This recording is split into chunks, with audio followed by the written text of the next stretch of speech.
Returning to Downing Street in the dark of the early morning, a dawn jog, the only time the Prime Minister risked showing his face today. And even he couldn't run fast enough to escape headlines like these. Paper after paper urging the Prime Minister to come clean after the revelation of a party here in the garden of Downing Street during the first lockdown that we understand Boris Johnson himself attended. It's quite obvious. It is not the Prime Minister, so we don't need to keep asking that question. Unlike this morning in the Commons, where it was left to a rarely seen minister to defend what had happened, in front of benches so empty, it was as though his party couldn't bear to hear what was said. His absence speaks volumes, as does his smirks on the media. The public have already drawn their own conclusions. He can run, but he can't hide. Can I ask the Minister here today, does he still believe the Prime Minister to be a man of honour and integrity? She asks if I have confidence in the Prime Minister's integrity and honour, and I do. That greeted by jeers, the Prime Minister's disappearing act with anger.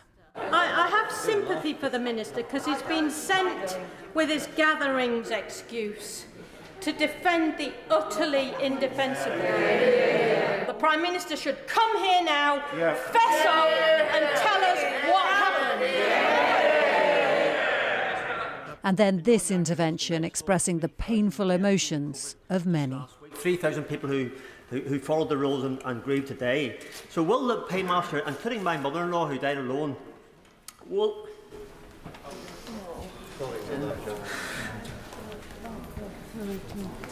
Keep going. Will the Paymaster General confirm that there will be a full and complete disclosure to enable the police service to ascertain that all was done decently and within the regulations at the date and at that time? I'm sorry, Mr. Speaker.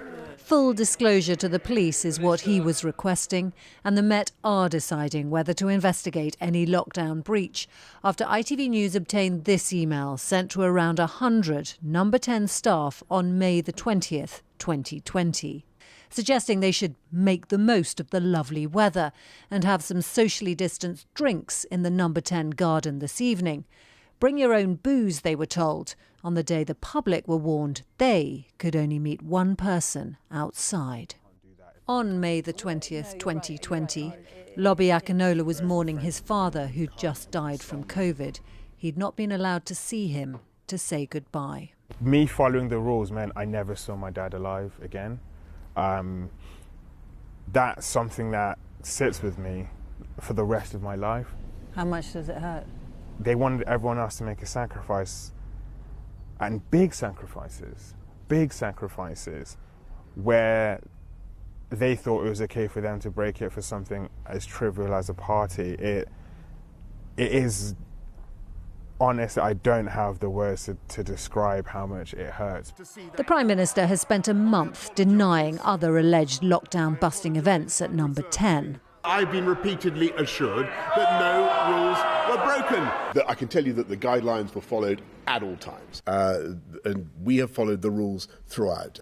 Number 10 said today that Martin Reynolds, the Prime Minister's principal private secretary who sent the email, will continue in his role.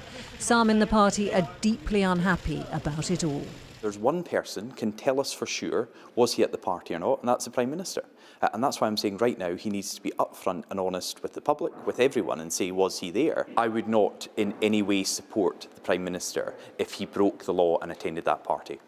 So far, the Prime Minister has refused to say whether he was there or not, hiding behind the ongoing inquiry. But that can't hold for long, and there's Prime Minister's questions tomorrow. Romilly Weeks, News at 10.